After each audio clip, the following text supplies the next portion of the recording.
Exatamente, agora a gente vai começar a falar sobre os ramos do direito propriamente ditos, né? A gente já falou aqui sobre uma dicotomia importante para que a gente possa compreender a dinâmica, a distribuição dos ramos do direito como é feito, por exemplo, nos departamentos aqui do nosso curso, né? Então, eu tenho o direito constitucional lá no departamento de direito público, direito civil lá no departamento de direito privado, certo? Direito do trabalho lá no departamento de direito privado. Então, agora a gente vai falar exatamente sobre esses principais ramos do direito, tá certo? E vou começar exatamente com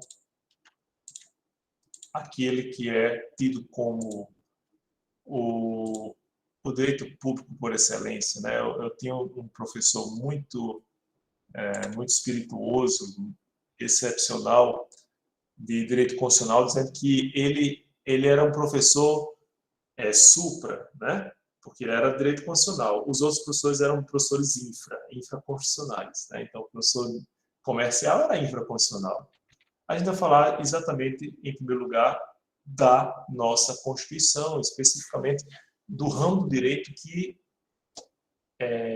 lida mais diretamente com a Constituição, tá certo? Então, a gente colocou uma charge, né, a charge de Brum, do desejo da Constituição de ser respeitada. A gente observa aí ao longo desses mais de 30 anos, né, que a Constituição é de 38, já vamos lá para 33 anos, né, em breve, de Constituição, e o que a gente observa é uma Constituição retalhada, uma Constituição que é jurada, a sua obediência no momento da posse do presidente, e logo no dia seguinte ele já propõe, ou já está pensando em reforma, né, em nome da governabilidade, é uma coisa muito comum de acontecer. Mas, afinal de contas, de que é que vai cuidar o direito constitucional?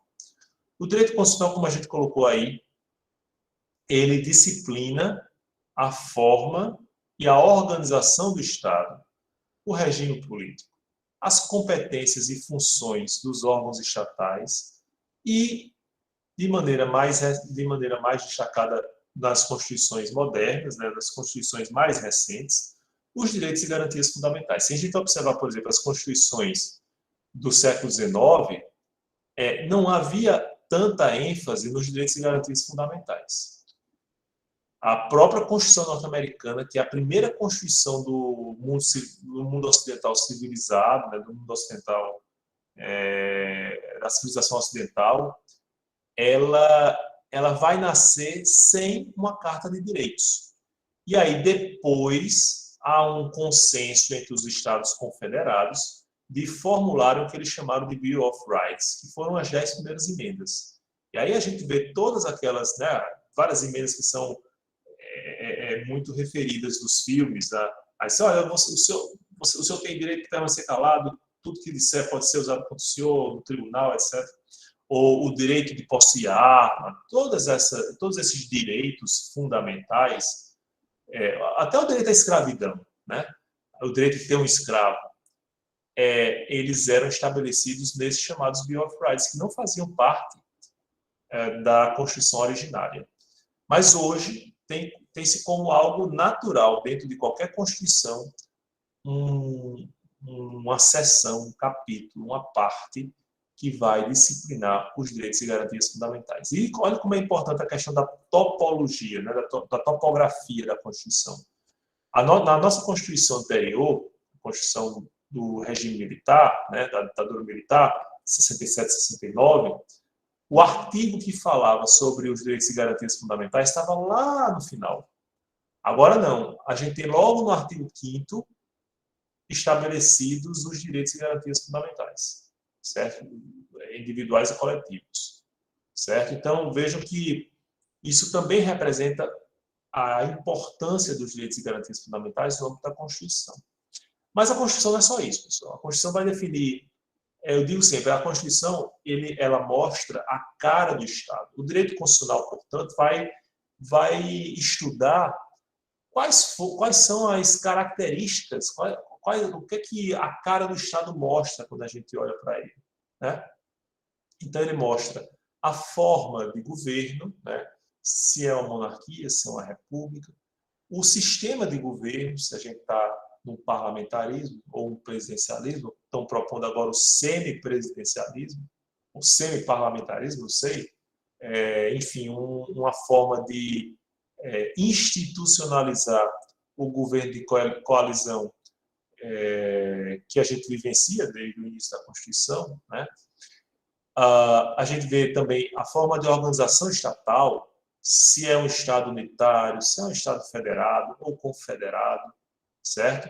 Então, todas essas características do Estado têm repercussão direta na nossa vida, na nossa organização política, é alvo do estudo no âmbito do direito constitucional, certo? E a gente vai ver, quando for tratar das fontes do direito, a importância que a Constituição tem dentro do ordenamento jurídico para possibilitar esse fechamento. Claro que numa Constituição em que tenha preponderância sobre as demais leis infraconstitucionais. Então, regime político, a competência e a função dos órgãos estatais, se vocês observarem a nossa Constituição, a gente tem as competências de União, de estados, de municípios, a questão do pacto federativo, de que tanto se fala nas eleições, não, eu sou municipalista, eu sou a favor da revisão do pacto federativo.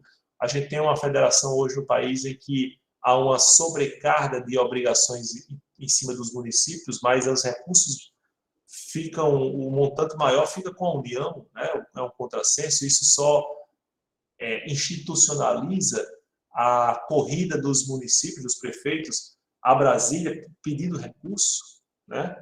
E aí institucionalizando uma prática do toma lá da cá, dessa relação promíscua que existe entre entes federados, né, muitas vezes. Isso tudo é definido no âmbito da Constituição. As competências dos diversos órgãos do Poder Judiciário, as atribuições do Ministério Público, as atribuições da Defensoria Pública, dos delegados de polícia, das polícias, né? Tudo isso, pessoal, tudo isso é disciplinado no âmbito da Constituição e é alvo, portanto, do estudo do direito constitucional, certo? Algo mais que vocês veem importante falar no âmbito do direito constitucional? Alguém levantou? Professor, sou eu, já. Oi, você não acha que a Constituição ela se apega muito a alguns pormenores que poderiam ser colocados em leis infraconstitucionais? Por exemplo, ela versa até sobre a porcentagem que o juiz pode ganhar em relação ao do Supremo, o juiz. Entendendo? Eu acho que isso é muito...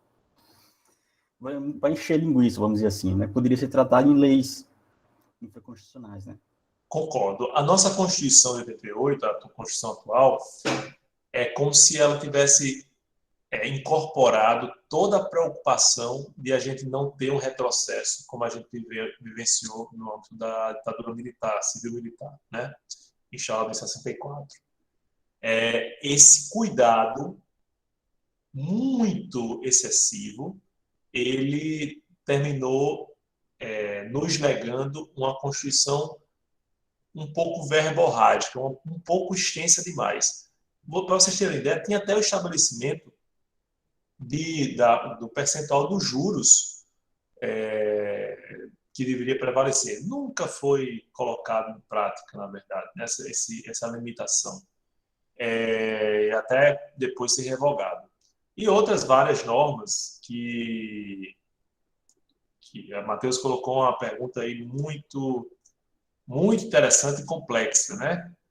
Se a Constituição tem que ser reformada. A Constituição, eu acredito assim, que ela precisa ser reformada, mas talvez não a partir dos meios de que a gente dispõe hoje para essa reforma. Talvez a gente precisasse tocar no ponto fulcral da Constituição, né? Esse é o meu ponto de vista, que é o do regime político, a partir de uma constituinte exclusiva. Porque não seria esse Congresso, seriam pessoas eleitas especificamente para reformar, e apenas no âmbito da sua missão de reformar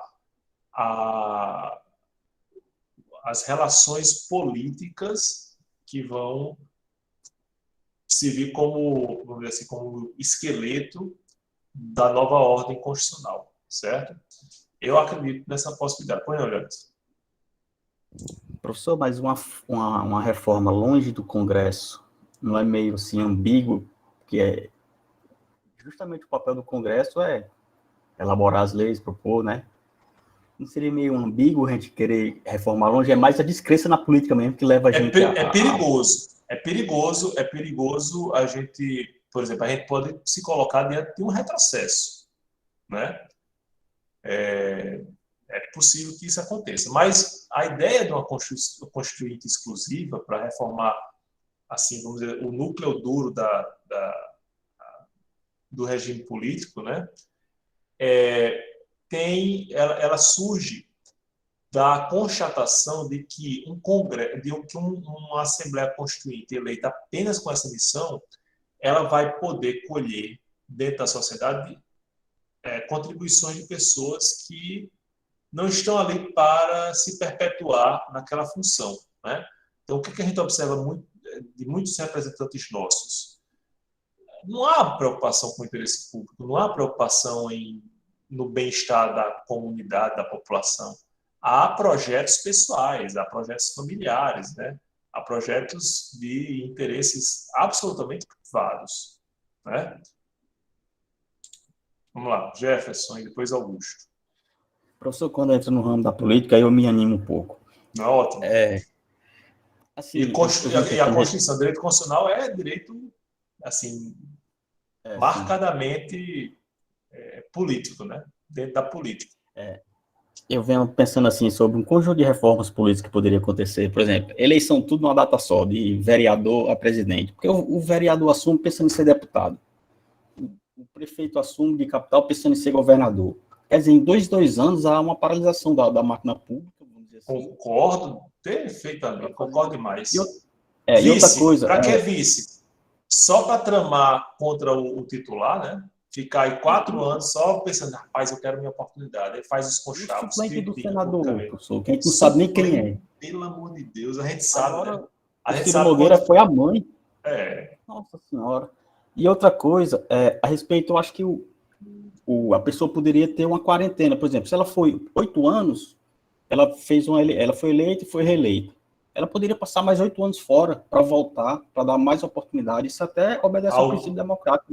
Alguns partidos, eles estabelecem um número máximo de reeleições, mesmo sendo legislativo.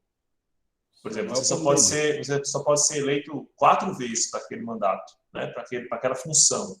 Depois disso, você tem que dar a vez, né? Eu participei de uma mesa redonda uma vez com um mineiro. E Mineiro disse isso, que no PT, não sei se existe realmente eu não chequei, que no PT existe essa determinação. Não sei também se por essa razão ele saiu a deputado federal na última campanha, né? Não sei se foi por essa razão, né? Nem sei se existe essa norma. O PMDB não tem essa... Não, eu acho que não. Até porque a gente teve um deputado aqui que foi recordista de mandatos consecutivos, né? O deputado 40 anos, Henrique né? Alves passou bastante tempo como deputado federal. Professor, existe uma gênese, né, no preâmbulo da Constituição que tem levado a essa Constituição do futuro, né? Hoje, é claro, né, uma nação ela precisa ter a sua soberania, território, povo, etc. Mas a sua soberania precisa ser reconhecida pelos pares, senão precisa ser reconhecida pela comunidade internacional. Uma Constituição que vinha trazer retrocesso, ela teria validade perante a comunidade, já que não seguiria, por exemplo, essa nova ordem da Constituição do futuro. Em Mateus, inclusive, coloca aqui, né? Se seria por plebiscito popular. Como o senhor falou que tem essa possibilidade de ter retrocesso, havendo retrocesso, não teria pressão externa e a gente não tem mecanismo de defesa assim, para isso, né? Como é a sua visão em relação a essa Constituição do futuro, né? Há quem defenda que não é possível haver retrocesso. Então, como se fosse um preceito do direito natural, né? Vamos lá recorrer a ele, mas um preceito implícito da impossibilidade de retrocesso. Esse é um princípio que é defendido. Mas, infelizmente, a gente se coloca muito frequentemente diante de retrocesso. Vejam que o que aconteceu aos nossos direitos, ao direito previdenciário, no âmbito que faz parte do âmbito da Constituição. Então, assim, a gente só pode mexer nisso quando mexe na própria Constituição. A reforma previdenciária foi assim, a reforma trabalhista, ela, em alguma medida, também teve impacto, né? Ela precisou de modificações na própria compreensão da Constituição, né? Então, a gente tem vivenciado o retrocesso, né? Até no âmbito do investimento público em setores cruciais, como educação, saúde, a gente teve o teto dos gastos como uma forma de justificar o enxugamento do Estado, porque estava muito devedor, mas deixando de considerar possíveis receitas que poderiam advir de outras fontes, né? Mas a situação não é uma resposta simples, não, a essa pergunta, certo? No final das contas, a gente observa o quê, pessoal? O direito constitucional vai nos possibilitar entender a Constituição como ela sendo uma espécie de coordenadora de todos os demais ramos do direito, né? O direito civil precisa olhar para a Constituição, o direito administrativo muito mais olhar para a Constituição, o direito penal, o direito processual.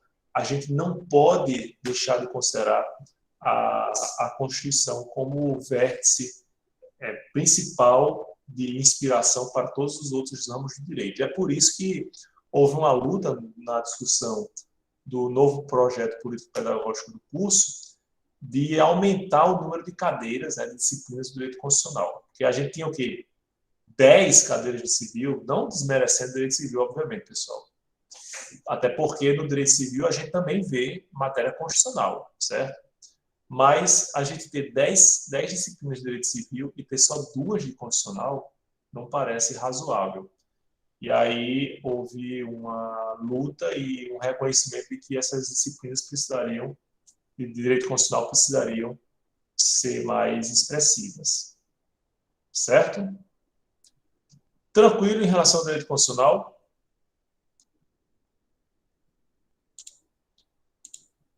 Vamos agora a um outro ramo do direito público interno, que é o direito administrativo, certo? Direito administrativo, conjunto de normas jurídicas que organizam administrativamente o Estado, fixando os modos, os meios e a forma de ação para a consecução dos seus objetivos. Vocês vão perguntar, professor, me diga uma coisa. O senhor disse que o direito constitucional ele apresentava a cara do Estado, né? Qual a diferença, então, entre o direito constitucional e o direito administrativo? O que vocês me dizem? Deixa eu ver se eu entendi, professor. O direito constitucional, ele vai falar um pouco da organização do Estado, por exemplo, a forma de ser uma república, ser uma monarquia. O direito administrativo vai ser mais voltado ao governo, como é que o atual chefe de governo vai agir. Perfeito. Esse é um caminho possível para a gente compreender essa distinção. Além dele, a gente também tem a ideia de que o direito constitucional é muito maior do que o direito administrativo, certo? Então, no direito constitucional, a gente estuda normas processuais. No direito constitucional, a gente estuda normas do próprio direito penal, direito civil, direito comercial, Tudo, ou todos empresarial. os direitos, né? Todos os direitos terminam sendo contaminados, no bom sentido, pelo direito constitucional, certo? O direito administrativo tem um foco, que é a administração pública. Mas o direito administrativo ele vai se preocupar. Não existem normas do direito administrativo que prevê sanções? Sim. Existem normas que prevêem sanções, mas o foco do direito administrativo é efetivamente a organização administrativa do Estado. Então, eu não tenho um código de direito administrativo, né? Eu tenho o regime jurídico do servidor público, né? Eu tenho a lei de licitações, eu tenho várias outras leis ordinárias, né? que vão disciplinar essa organização. Mas não apenas as leis. Eu tenho decretos, portarias de nomeação de pessoas para a ocupação de um cargo público, organização das secretarias ou dos ministérios. Essas regras, elas são estudadas no âmbito do direito administrativo. A forma de intervenção do Estado na economia também faz parte uma das matérias que são vistas no direito administrativo. O regime jurídico dos servidores, como eu já me referi, né? E até a própria responsabilidade civil do Estado. Como é que o Estado se coloca como responsável diante de determinadas demandas ou determinados danos causados aos seus cidadãos. Certo? O que mais que a gente vê no direito administrativo, pessoal? Então, o direito administrativo, ou constitucional, ele trata mais da estrutura do Estado, enquanto o administrativo, os mecanismos, funcionamento, né? Agora, mas também estrutura, Sim, mas exemplo, parece mais ligado ao executivo. É impressão minha? O direito administrativo? Sim. Mas veja, quando a gente vai observar a ideia de checks and balances, ou a ideia Sim. A função atípica dos poderes, né? Dos outros então, poderes. a gente vê, por exemplo, no âmbito do judiciário, eu tenho também o exercício de funções administrativas, né? Então, o presidente do Tribunal de Justiça, ele expede atos administrativos, certo? Então, essa parte não é o exercício de jurisdição, quando ele decide, por exemplo, dar férias. Mas aí o senhor acaba confirmando que está mais ao executivo, mesmo de forma atípica. Exato. Não, sem dúvida. Agora, a gente só não pode confundir direito administrativo com direito com aquilo que se refere ao executivo e de forma vinculante, né? Porque o direito administrativo também serve a todos os demais poderes. Professor, a lei de organização judiciária também ela é pertencente ao direito administrativo? Pode ser no âmbito do direito administrativo, pode ser considerado também.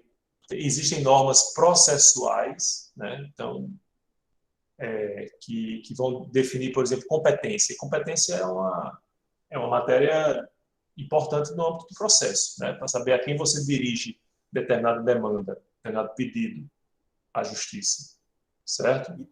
E tem dentro da lei organização, né, judiciária, tem algumas coisas falando sobre o processo, a quem recorrer quando acontecer isso, quando acontecer aquilo. Quando há uma divisão da jurisdição em varas, por exemplo. Aqui em Natal, eu tenho a 10ª vara competente para atuar nessa matéria, 11ª naquela matéria, assim por diante, né? Também importa para o direito processual, certo? Bem compreendido o direito administrativo?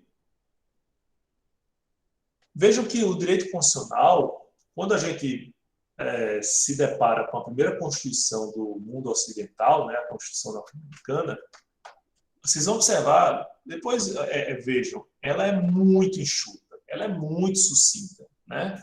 Só mais no século XX é que a gente vai ter constituições mais extensivas, mas antes as constituições eram bem sucintas. A nossa fala até de escola, né? Pois é, da Escola Dom Pedro II, a gente vai falar sobre ela em outra aula, para tratar das normas constitucionais formais e materiais, né? Mas vocês observam que o direito administrativo, de alguma forma, ocupa o espaço da Constituição. A Constituição, portanto, ela vai dando cria. E uma dessas crias é justamente o direito financeiro, né? O direito financeiro, ele se preocupa em quê? Em regular a obtenção e a aplicação dos meios econômicos necessários à realização dos fins do Estado. O Estado, para custear o pagamento do professor, ele precisa de um planejamento, ele precisa da previsão de onde vai tirar aquele dinheiro e para onde vai destinar aquele dinheiro, certo?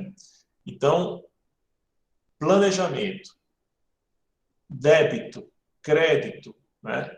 Tudo isso, no âmbito, quando tem o Estado como partícipe dessas relações, a gente fala em direito financeiro. Basicamente, o direito financeiro abrange receita do Estado, despesa do Estado, orçamento, muito importante, e crédito, de que pode se valer o Estado para desenvolver suas finalidades, certo?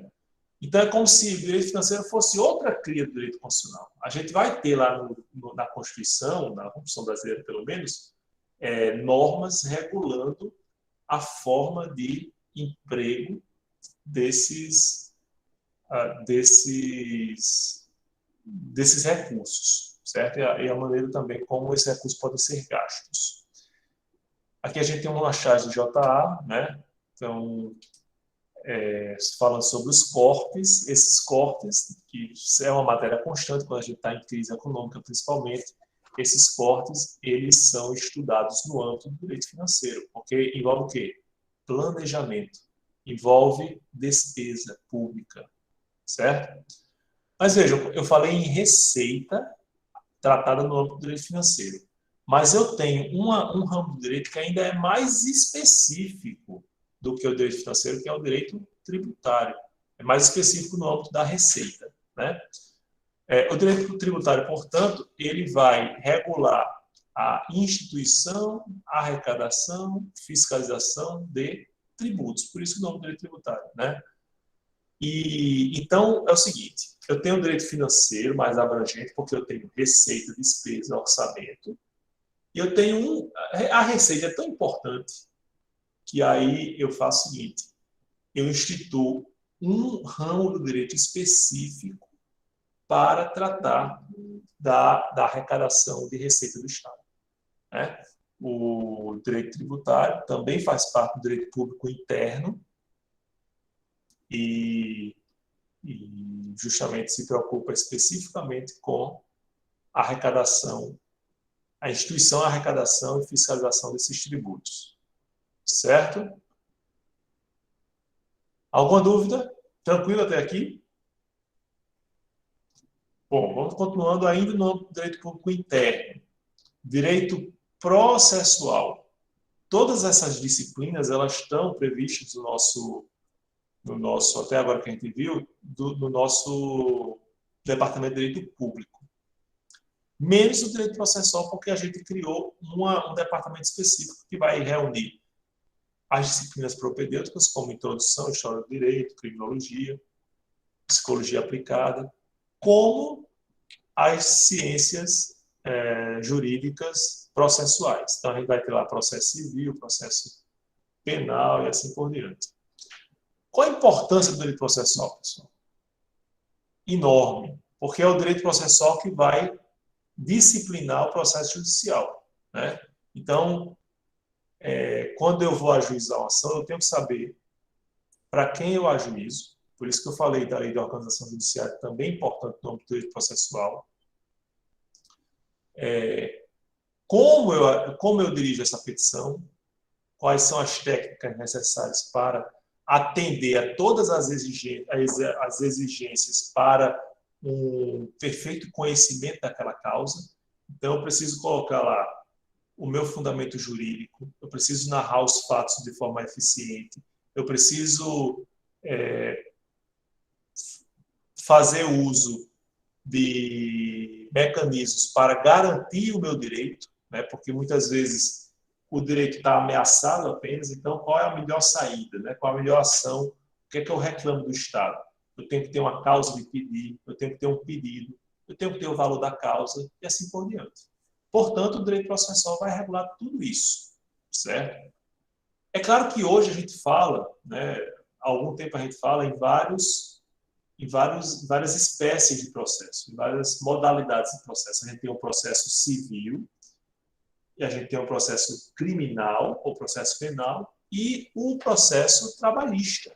Mas eu posso falar de vários outros processos que a gente termina estudando ao longo do curso. Eu tenho o processo administrativo, né? Mas a gente vê o processo administrativo no âmbito do direito administrativo. A gente tem várias cadeiras aqui. Tem uma teoria geral do processo, depois vem 4 cadeiras de processo civil, nós temos 2 de processo penal, salvo engano, 1 de processo trabalhista, mas o processo ele tem essa importância, certo? Alguma dúvida em relação a esse ramo do direito público interno, direito processual? Processo de execução fiscal, gente. Não Processo de execução fiscal, perfeito. Né? Perfeito, Nelson. Exatamente. Não tem nenhuma cadeira? Não tem nenhuma cadeira que fala só do... Rapaz, a gente tem no âmbito do direito tributário, a gente fala sobre processo tributário, né? Processo de arrecadação de tributos e processo judicial tributário, né? As ações que têm aplicação para salvaguardar direitos no âmbito da relação tributária. Mas não tem uma cadeira específica de direito processual fiscal, não. Que eu saiba, pelo menos. Certo? Bom, aí a gente chega, pessoal, ao direito penal, né? O direito, dizem que o direito penal é o primeiro amor do estudante de direito. O primeiro amor que eu digo sempre é a introdução, né? Mas o direito penal, ele realmente é muito cativante, porque o direito penal, ele mexe com aqueles bens jurídicos mais sensíveis ao homem e à mulher, obviamente. A gente já falou aqui, os sentimentos mais aflorados, do amor ao ódio, passando pela ira, cobiça, avareza, tudo isso faz nascer os ilícitos com mais alta, o mais alto teor de gravidade, certo? Então, a gente tem ilícitos civis? Tem. A gente tem ilícitos administrativos? Tem. Mas são os ilícitos penais que vão ser regulamentados no âmbito do direito penal, certo? A gente tem, no âmbito do direito penal, a gente tem um Código Penal, né? No Brasil, a gente tem um Código Penal que foi modificado várias outras vezes para revogar alguns crimes, para colocar outros, né? A previsão de outros, e esse direito penal sempre está sendo rediscutido, porque o direito penal ele deve ser encarado como última ratio, pessoal. Então, a gente tem uma quantidade de ilícitos no ordenamento jurídico, mas tem um núcleo lá que demanda uma atuação mais firme e com consequências mais gravosas. Por exemplo, a privação da liberdade, já que a gente não admite no país a pena de morte ordinariamente, certo? Mas há possibilidade em alguns países de pena de morte. E vejam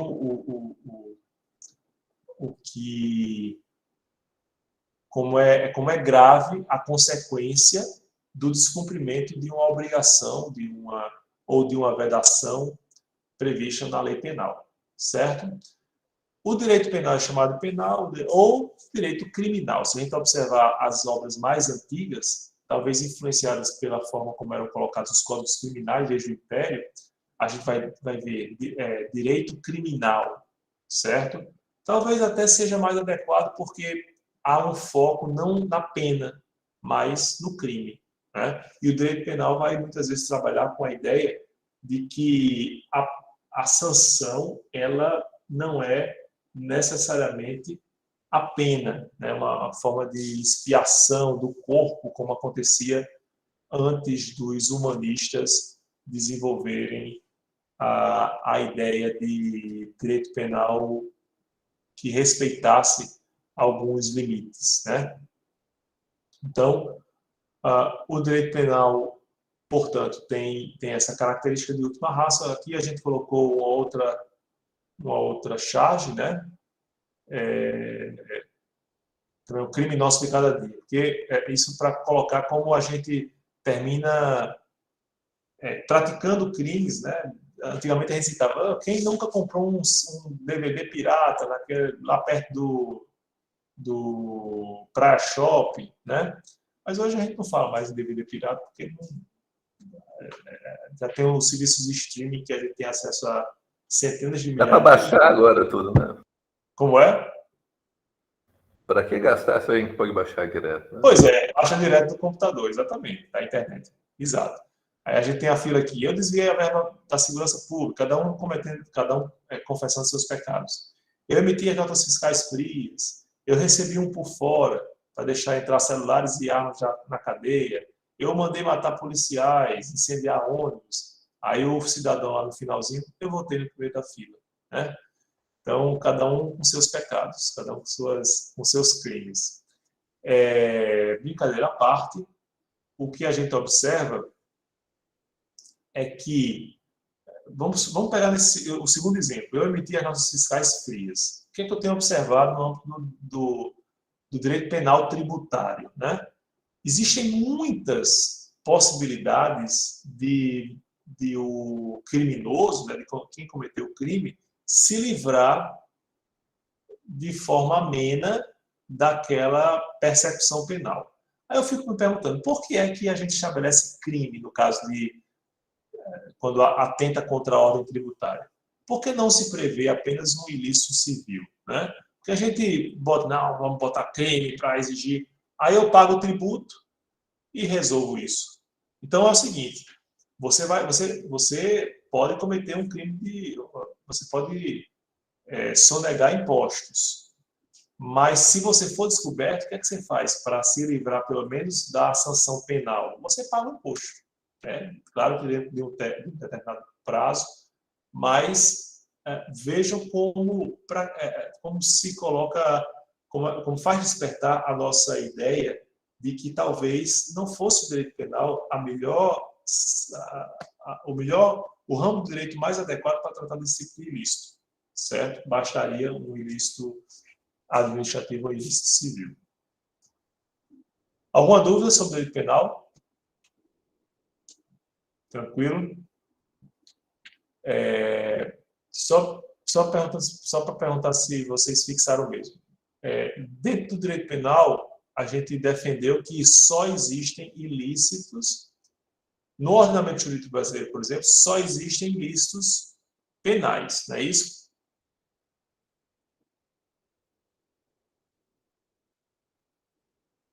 É isso, né? Vocês entenderam essa parte? Não é verdade, pessoal. A gente falou que existem os ilícitos penais, mas também ilícitos civis, ilícitos administrativos. Por isso que a gente fala de direito penal como última ratio. É o ramo do direito que vai especificar os ilícitos mais graves, teoricamente. Certo? Tranquilo? Bom, vamos ao direito eleitoral. Aqui é a charge de Brum mais uma vez, mostrando a importância do voto, né? O direito eleitoral vai reger a escolha de membros do Poder Executivo, do Poder Legislativo e outros sufrágios populares. Mas, obviamente, não é apenas o voto que é disciplinado no âmbito do direito eleitoral, né, pessoal? A gente tem a preparação, alistamento, obrigações, vedações do eleitor, aí tem a parte toda de partidos políticos, candidaturas, campanha eleitoral. É um mundo o direito eleitoral. Eu já fui professor de direito eleitoral porque eu tenho uma paixão antiga, né, pelo direito eleitoral, pelas eleições, de uma forma geral. Eu sei jingles lá desde a década de 80, né, dos nossos candidatos, dos candidatos a prefeitos de Natal, governador, deputado. E a gente vê um mundo de coisas. Eu era professor de direito eleitoral e a gente tem que espremer, é como história de direito, a gente tem que espremer a matéria toda em 15 encontros, né? Então, imagine que era 30 horas aula, imagine o desafio. Mas o direito eleitoral, ele tem um pouco de direito penal, tem um pouco de direito processual, tem um pouco de direito civil, tem um pouco de direito constitucional, tem um pouco de direito administrativo, ou seja, também é algo multifacetado, muito em decorrência do sistema eleitoral, meio que... Você veja que quando a gente se aproxima da eleição, já pensa em reforma eleitoral. A cada 2 anos a gente se coloca diante de uma reforma eleitoral. Não é verdade? Tranquilo, pessoal? Eleitoral? Acho que direito eleitoral todo mundo já compreende bem. E aí, para concluir... Oi? Desculpa, mas como é que a gente vai ter uma reforma eleitoral? Como é que eles vão mexer num sistema que eles se valem desse sistema para perpetuar, né? Eles são campeões. Pois é. Essa é a grande discussão que se coloca quando a gente se depara com ideias como a da Constituinte exclusiva para a reforma política. Porque como é que eles vão? Não, agora a gente vai rejeitar esse fundo partidário, porque é um absurdo, né? 4 bilhões para a gente gastar de uma forma praticamente livre, né? E isso não tem cabimento. Ou então, assim, vamos adotar aqui uma determinada postura que possibilite, né, um determinado sistema eleitoral que eu estou desconfiado que não vai me garantir a eleição no próximo ano, né? Mas eu penso no interesse público e vou ser sensível a essa causa. Infelizmente, não é esse altruísmo que a gente observa comumente nos nossos representantes, né? O Ciro Gomes, professor, ele tem uma visão que, assim, ele tem uma ideia de se aprovar uma lei, mas que passe a entrar em vigor daqui a 4 eleições, por exemplo. Ele já tem morrido um bocado dos velhos que estão lá e possa ser que resolva, entendeu? Mas que para entrar em vigência a partir de agora mesmo, a partir do momento que se aprovar, é difícil. Interessante. Agora tem um problema aí, porque às vezes algumas reformas são urgentes, né? Ficar esperando. Talvez ele se refira apenas à questão eleitoral, né? A questão político-partidária, né? Talvez seja isso mesmo. De todo modo, a gente tem um princípio no direito eleitoral justamente da anterioridade. Então, é por isso que qualquer reforma tem que correr para ser aprovada até outubro desse ano, porque senão ela não tem como ser aplicada nas eleições de outubro do próximo ano, certo? Então, tem que ser modificada 1 ano antes das eleições, do primeiro turno, certo? E aí, para concluir, pessoal, a gente vai falar sobre o direito militar. Mas direito militar, né? Em que é que consiste o direito militar? O direito militar também é no âmbito do direito público interno, né? E ele tem a função de regular as normas que afetam os militares. Então, a gente tem um Código Penal Militar, Código de Processo Penal Militar, tem todo o cabedal de atos administrativos que regulam as relações militares, né? E também a Constituição. A Constituição vai trazer também alguma disciplina sobre essa matéria relacionada aos militares, porque lá ele define as forças de segurança pública, os seus deveres, as suas atribuições, como é que se reparte entre os vários órgãos da segurança, e dentre eles existem órgãos estritamente militares, né? A Polícia Civil não tem essa natureza. Aqui a gente tem uma bifurcação, talvez única no mundo, pelo menos nesse formato, entre a Polícia Civil e a Polícia Militar.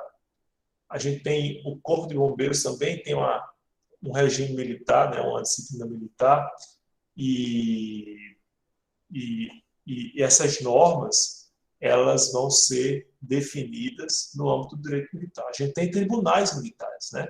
Aqui, no âmbito do Ministério Público, da Justiça Estadual, a gente tem a auditoria militar, a gente tem um promotor que atua perante essa auditoria, né? Mas a gente também tem Superior Tribunal Militar, no âmbito, na abrangência nacional, e tribunais regionais militares, né, no âmbito das regiões em que se divide o país. Certo? Alguma dúvida, pessoal, em relação a esses ramos? Bom, conforme a gente prometeu, né? Então a gente para por aqui, porque são muitos ramos que vocês vão observar, e assim a gente atende a parte da turma que está preocupada aí com o jogo do ABC. Eu acho que já está 4-0, Está para. 4-0. Tá, eu acho que então é melhor a gente continuar, né? Até para vocês não ficarem, né? Perderem essa ilusão, né? Porque Não, a gente pode continuar vendo aqui tá legal, não tá ruim, não. Tá interessante, né?